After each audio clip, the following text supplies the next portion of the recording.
Hello student, I am Nidhi Shrivastava, Assistant Professor in NIT Pharmacy Institute, Greater Noida. So, today I will discuss about the mechanism involved in gravimetric analysis and estimation of the barium sulphate. I have already discussed about what is gravimetric analysis and the types of the gravimetric analysis.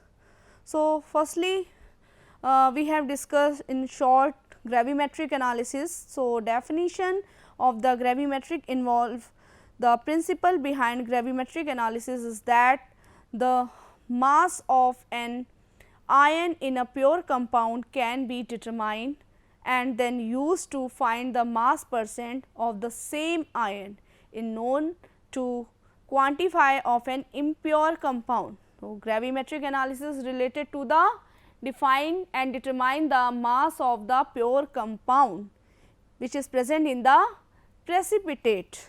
The four main types of this method of analysis are precipitation, volatilization, electrochemical, analytical and miscellaneous physical methods. So, these four types of method involved in the gravimetric analysis and these also the types of the gravimetric analysis.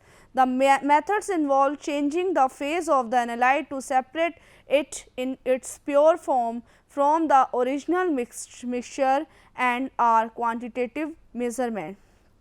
This method is involve the change the phase of the analyte by the separation process, separate the analyte and precipitate out the specific substance and then analyte it from the original mixture. So, this is the apparatus which is used in gravimetric analysis, Buchner funnel, and we can use Buchner funnel and simple funnel also, but basically we can use the Buchner funnel. I have discussed about this in my last lecture which is gravimetric analysis. So, this is the funnel, Buchner funnel, and Buchner funnel is made from the porcelain and filter paper is there, and this is the volumetric flask or this is the source, vacuum source of vacuum flask.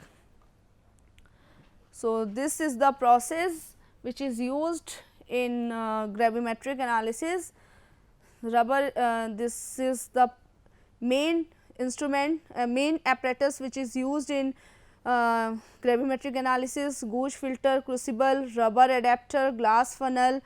This is the knob which is used to pass the air, and this is used to vacuum aspirator, suction flask, trap.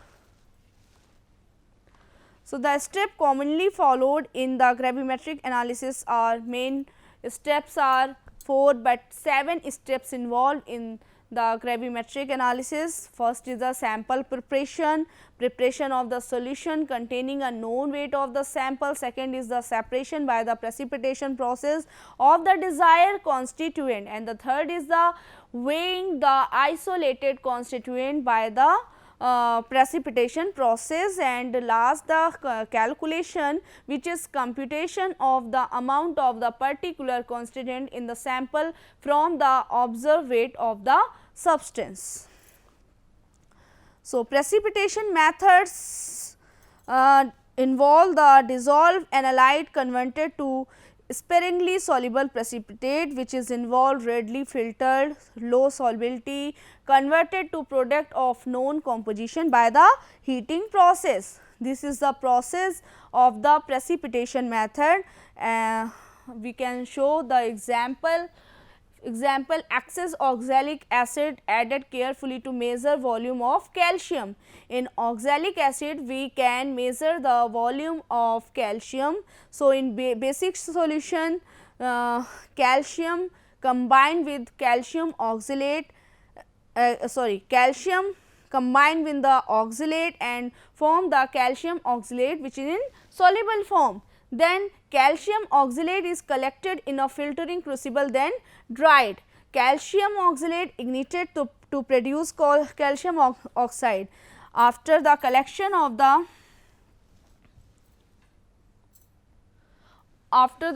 collection of the calcium oxalate, we can filter it and then ignite the calcium oxalate, and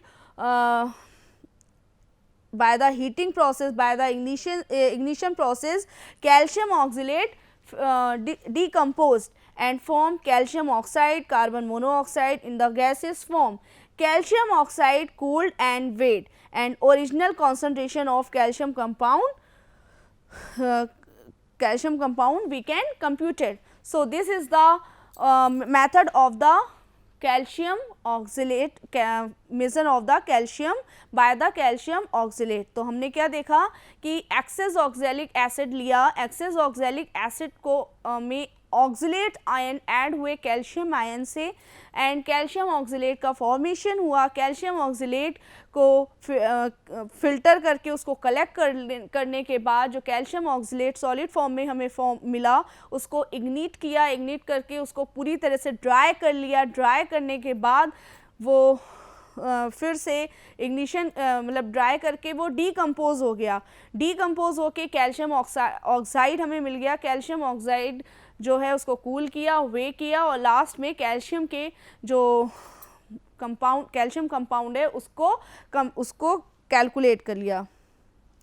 next the volatilization method. In volatilization method involve the evaporation of the compound. Analyte is volatilized at suitable temperature, and volatile product is collected and weighed. By the volatilization process, we can analyze the volatile material at the suitable temperature, and volatile product can be collected and then weighed. फिर next है precipitation methods में ही आता है, और ये involve है types of the precipitate, क्योंकि जब प्रेसिपिटेट फॉर्म होते हैं तो वो दो टाइप के होते हैं। First is the colloidal and the second is the crystalline. So, colloidal precipitates particle range is 10 angstrom to 2000 angstrom. It is so small size, so it cannot be retained by filter with ordinary filter paper. अब क्या होता है, जब precipitate colloidal range में form होते हैं, collides के form में मिलते हैं, तो उनका जो साइज़ होता है वो बहुत स्मॉल होता है, 10 एंगस्ट्रॉम से 2000 एंगस्ट्रॉम में. तो उसको फिल्टर करना बहुत मुश्किल होता है by the ordinary filter paper. तो हमें यहाँ बुशनर फनल का यूज़ करना पड़ता है, या फ़िल्टर पेपर जो है वो कुछ स्पेशल टाइप का यूज़ करना पड़ता है by the filtration of the colloidal particle. It show Brownian movement are the characteristic of colloid. जो ब्राउनियन जो कोलाइडल पार्टिकल होते हैं उनका मूवमेंट जो होता है वो ब्राउनियन मतलब जिग जैग मोशंस में वो मूव करते हैं. So colloidal particles not permitting to come closer and settle down. Brownian movement की वजह से, जिग जैग मोशन की वजह से जो कोलाइडल पार्टिकल्स होते हैं उनको हम वो एक दूसरे के क्लोज नहीं आ पाते हैं, और क्लोज नहीं आने की वजह से वो सेटल डाउन भी नहीं हो पाते हैं ईजिली. और colloidal particle invisible to naked eye. अगर हम उसको अपनी आई से डायरेक्ट आईज के थ्रू देखते हैं तो वो इनविजिबल होते हैं, क्योंकि उनका जो साइज़ होता है वो बहुत ही ज़्यादा स्मॉल होता है. नॉट इजली फिल्टर भी नहीं होते हैं, and don't settle down of the solution by the because of the Brownian motion. Okay. Coagulation of colloidal particles may be carried out by heating, stirring, adding an electrolyte to the medium. अगर हमें colloidal particles को coagulate कराना है, मतलब उसको precipitate के form में change करना है, सेटल डाउन करना है, तो उसके लिए हमें उसको हीट कराना पड़ेगा. हीट के प्रोसेस के थ्रू, स्टेयरिंग के थ्रू स्टेयर कर सकते हैं ग्लास रॉड से कंटिन्यू करके या हीट करते टाइम. और दूसरा ऐसा इलेक्ट्रोलाइट मतलब डालना होगा मीडियम, मतलब ऐसा इलेक्ट्रोलाइट मीडियम यूज़ करना होगा जिससे वो सेटल डाउन हो जाएं, कोगुलेट हो जाएं. तो इस तरह से हम कोलाइडल पार्टिकल के जो साइज रेंज के पीपीटी होते हैं इनको हम प्रेसिपिटेट आउट कर सकते हैं. नेक्स्ट आते हैं आपके क्रिस्टलाइन प्रेसिपिटेट. जो क्रिस्टलाइन प्रेसिपिटेट होते हैं इनका साइज होता है greater than 2000 angstrom. So it can be easily filter and pure than coagulated colloids, और ये इनका साइज रेंज ज़्यादा होने की वजह से ये ईजिली फिल्टर हो जाते हैं और प्योर भी होते हैं, जो कोलाइडल पार्टिकल होते हैं उनसे ज़्यादा। Spontaneously settle out of the solution, और बहुत अचानक से ही सेटल डाउन हो जाते हैं। Readily filtered and wash free of impurities, more desirable. तो so these are the quality of the crystal particles. Size of the particles influenced by the relative supersaturation of the solution in which is formed। जो particles का size होता है, relative जो भी particles होते हैं उनका size जो influence होता है वो supersaturation के through होता है, क्योंकि supersaturation में क्या होता है, जो solid particles होते हैं, जो solute होते हैं, उनका ions वो ज़्यादा होने की वजह से आयनाइजेशन ज़्यादा होता है, और सुपर सैचुरेशन प्रोसेस में ही आपके पार्टिकल जो हैं वो जल्दी प्रेसिपिटेट आउट हो जाते हैं। अब हम इसमें थोड़ा सा सुपर सैचुरेशन देखते हैं। रिलेटिव सुपर सैचुरेशन होता है where Q minus S upon S, where Q is the concentration of the solute and S is the solute's equilibrium constant, or it is depend upon the precipitate solubility, temperature, reactant concentration and rate of the reactant mixing. So these are the four factors which affected the relative supersaturation. If relative supersaturation is high, the rate of the nucleation increases। अगर relative supersaturation ज़्यादा है तो increase करता है nucleation का process। If low, the particle growth dominates and excluding nucleation। अगर low हो रहा है, मतलब लो है रिलेटिव सुपर सैचुरेशन, तो वो पार्टिकल ग्रोथ को डोमिनेट कर देता है, दबा देता है, और न्यूक्लिएशन का प्रोसेस नहीं हो पाता, क्योंकि न्यूक्लिएशन के प्रोसेस के बाद ही आपका क्रिस्टल ग्रोथ का प्रोसेस स्टार्ट होता है। तो हमें रिलेटिव सुपर सैचुरेशन को हाई ही रखना होगा, तभी आपका पार्टिकल जो है पीपीटी के फॉर्म में चेंज होगा, मीन्स क्रिस्टल्स के फॉर्म में चेंज होगा। Nucleation dominates results large of very fine particle, and fine particle growth dominates small of large particle. If relative supersaturation is large, particles are small, means colloidal particle। अब colloidal particle है तो इनका filter होना, इनका precipitate out होना, इनका settle down होना थोड़ा सा टफ होगा। Particle relative super saturation is small than crystalline solid like particles. Next is crystalline formulation, raising temperature, increasing solubility, using dilute solution minimizes the ionization, slow addition of precipitating agent with stirring minimize ionization. So now the next topic is mechanism of precipitate formation. Mechanism, there are two mechanism process are involved in the precipitation. First is the nucleation and the second is the crystal growth. So what is nucleation? Formation of the of a stable solid, ions of molecules joined together. For example, formation of on surface of suspended contaminant dust particle. So this is the process of nucleation. It involves the formation of nuclei. जब crystal growth start होना शुरू होती है तो सबसे पहले nuclei का formation होता है। न्यूक्लियस के फॉर्म में ही आपका जो पार्टिकल्स हैं उनका फॉर्मेशन होता है एक न्यूक्लियाई के फॉर्म में। Okay, it is theoretical possible that in a super saturated solution, और ये पॉसिबल किस में है? Theoretically only for the super saturated solution where ionization of the solute is more than the solvent. Ions will join together and form a nucleus. अब ions क्या होते हैं, इसमें ज्वाइन करते हैं, ज़्यादा होने की वजह से एक दूसरे से ज्वाइन करते हैं अट्रैक्ट होके और न्यूक्लियस का फॉर्मेशन करते हैं. It is called spontaneous nucleation. This ये प्रोसेस जहाँ पे आयंस एक दूसरे से साथ ज्वाइन होके न्यूक्लियस का फॉर्मेशन करते हैं, this process is called spontaneous nucleation. If a small crystal of a solute or any other substance is added, it acts as a nucleus for a growth of the crystal.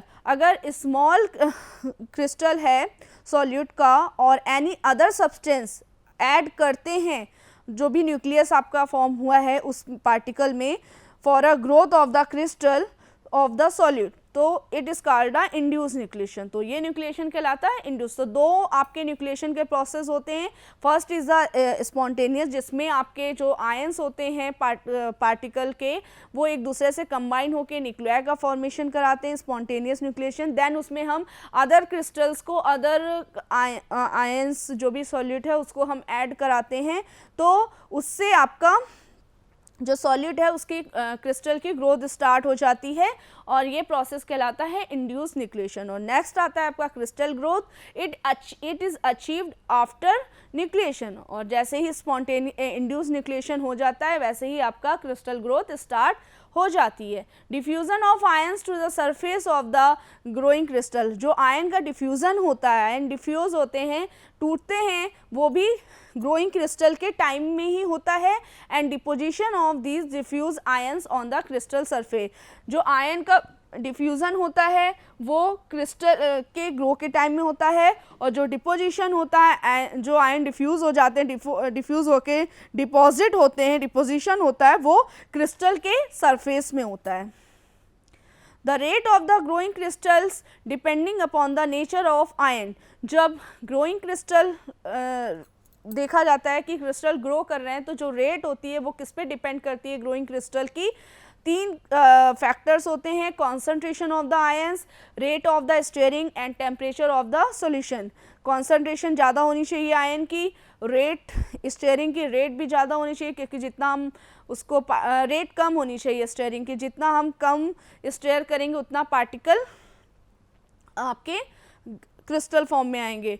Temperature को भी हमें देखना पड़ता है। Temperature ज़्यादा कराने पे आपका प्रेसिपिटेट फॉर्म होगा, और जितना उसको कूल कराएंगे आपके क्रिस्टल्स फॉर्म हो जाएंगे। The rate of the deposition depends upon, अब रेट जो डिपोजिशन की रेट होती है वो भी तीन फैक्टर में डिफाइन होती है।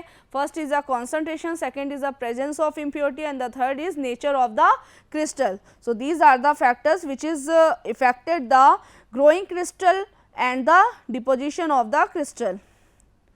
Now the gravimetric calculation which is used in gravimetric analysis, analyte is percent of analyte is directly is equal to the weight of the analyte or weight of divided by weight of the sample into 100. So यहाँ example देखा है, calcium chloride लिया है with AgNO3 जिससे AgCl के PPT form हुए हैं, साथ में कैल्शियम नाइट्रेट फॉर्म हुआ है। Weight of the calcium chloride is equal to the weight of the AgCl into gravimetric factor. जो भी इसका ग्रेविमेट्रिक फैक्टर आएगा वो नोट करके हम इसको डिटरमाइन कर सकते हैं। Next, in there F is related to the mass of the product to mass of the analyte is stoichiometry. F is F is the weight substances A and B, F W of a substance B, where A and B are the coefficient of A and B respectively. For example, the calculate the percent of phosphorus in a 0.3516 gram detergent sample. Final yield is 0.2161 gram Mg2P2O4. Magnesium phosphate percent of analyte is equal to the mass sample upon mass analyte into 100 mass. Now the estimation of the barium sulphate. Now next topic is estimation of the barium sulphate. This is the example of the gravimetric analysis. कैसे हम barium sulphate को estimate करेंगे by the gravimetric analysis. The general formula of the barium sulphate, chemical formula of the barium sulphate is BaSO4. The given barium chloride solution is made up to a definite volume. सबसे firstly barium chloride solution लेंगे और उसको definite volume में makeup करेंगे. A measured volume of it is then treated with dilute sulfuric acid and then treated with dilute sulfuric acid and barium precipitated as barium sulphate. The precipitated barium sulphate is separated and weighed. जैसे ही barium chloride को treat करेंगे sulphuric acid के साथ तो barium sulphate precipitate out हो जाएगा और barium sulphate को सेपरेट कर लेंगे, देन वे कर लेंगे। प्रोसीजर अब देखते हैं। According to the quantity, the given barium chloride solution is made up to 100 ml in a standard flask. 20 ml of solution is pipetted out into a 250 ml beaker. Now about 5 ml to normal HCl is added and diluted to 150 ml with distilled water. The solution is heated to boiling and a hot solution of 4 normal H2SO4 which is in 10 to 15 ml is added drop by drop with constant stirring till the precipitation is complete. तो इस तरह से सबसे firstly हमने लिया barium chloride solution को, उसको makeup करा 100 ml वॉल्यूम में इन अ स्टैंडर्ड फ्लास्क, फिर देन उसमें ऐड किया 20 ml, उसमें से 20 ml पिपेट आउट कर लिया। जो 100 ml हमने बेरियम क्लोराइड का सॉल्यूशन प्रिपेयर किया है वॉल्यूमेट्रिक फ्लास्क में, स्टैंडर्ड वॉल्यूमेट्रिक फ्लास्क में, उसमें से 20 ml को लेके 250 ml बीकर में उसको लिया, देन उसमें ऐड किया 5 ml टू नॉर्मल HCl जो हम पहले से प्रिपेयर करेंगे, और देन उसमें 150 ml डिस्टिल वाटर से उसको डाइल्यूट कर दिया। फिर उसको हीट कराया, सॉल्यूशन को हीट कराने के बाद उसको बॉयल करने के बाद हॉट सॉल्यूशन 4 नॉर्मल H2SO4 से टाइट्रेट किया, एडेड किया उसको drop by drop with constant stirring and till the precipitation is complete, और लास्ट में प्रेसिपिटेशन कंप्लीट हो गया। The solution containing the precipitate is heated in a water bath for 5 minute. अब जो ये प्रेसिपिटेट मिला है इसको हीट करेंगे वाटर बाथ में फॉर 5 minute. The precipitate is allowed to stand for 1 hour. फिर उसको 1 घंटे के लिए हम प्रेसिपिटेट को रख देंगे। The clear solution is decanted through an ashless filter paper. अब जो भी क्लियर सॉल्यूशन जो हमने 1 घंटे के लिए रख दिया है, उसके बाद जो क्लियर सॉल्यूशन मिला है उसको फिल्टर आउट करेंगे विद द एशलेस फिल्टर पेपर। अब यहाँ पे हमने जो फिल्टर पेपर यूज़ किया है वो वॉटमैन फिल्टर पेपर है जो जिसका नंबर है 40। The precipitate is washed with hot distilled water to free sulphate ion। अब जो precipitate फॉर्म हुआ है उसको वॉश कर लेंगे विद हॉट डिस्टिल्ड वाटर के थ्रू, और उसको फ्री कर देंगे जो उसमें सल्फेट आयन प्रेजेंट है उसकी इम्प्योरिटी को। The particles adhering to the side. अब जो पार्टिकल्स होंगे वो अडेयर हो जाएंगे उसी फिल्टर पेपर में, मतलब जो बीकर है उसके पास आसपास, and a glass rod are removed by a policeman।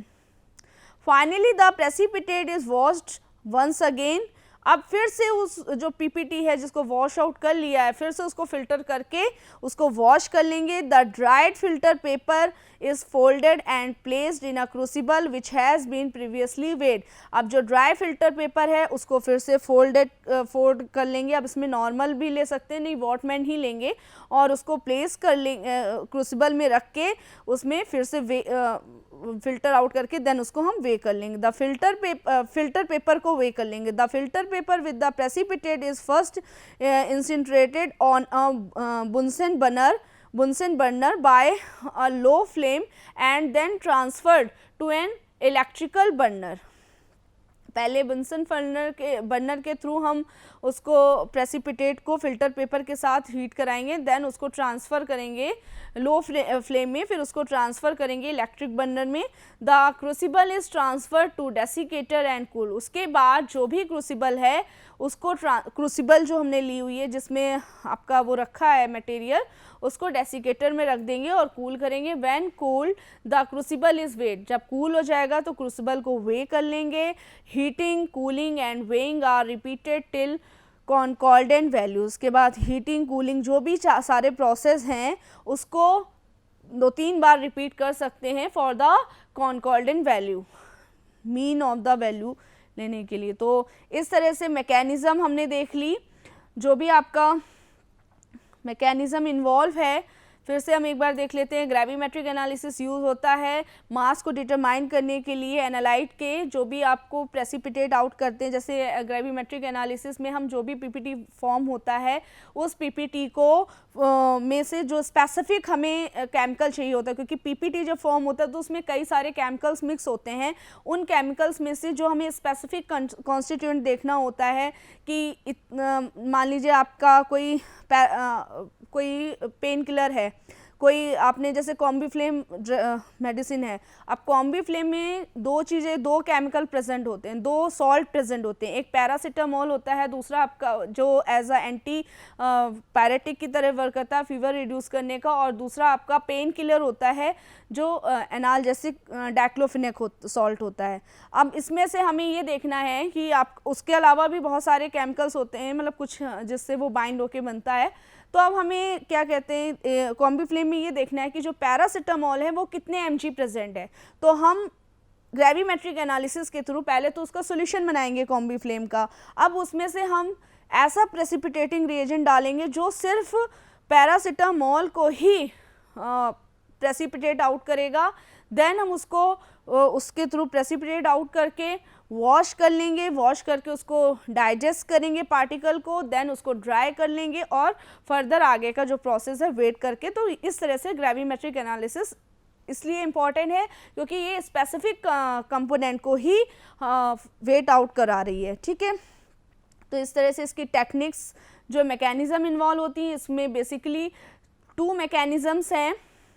Type तो इसके 3 और 4 हैं, लेकिन जो 2 मैकेनिज्म हैं वो है, फर्स्ट है न्यूक्लिएशन प्रोसेस। न्यूक्लिएशन में क्या होता है, प्रेसिपिटेट जब फॉर्म होता है तो सबसे पहले न्यूक्लियाई फॉर्म करता है। क्रिस्टल फॉर्म होने से पहले न्यूक्लियाई का फॉर्मेशन होता है। जो भी आपके प्रेसिपिटेट फॉर्म होने के लिए जो भी सॉल्यूट है पहले न्यूक्लियाई के फॉर्मेशन करते हैं।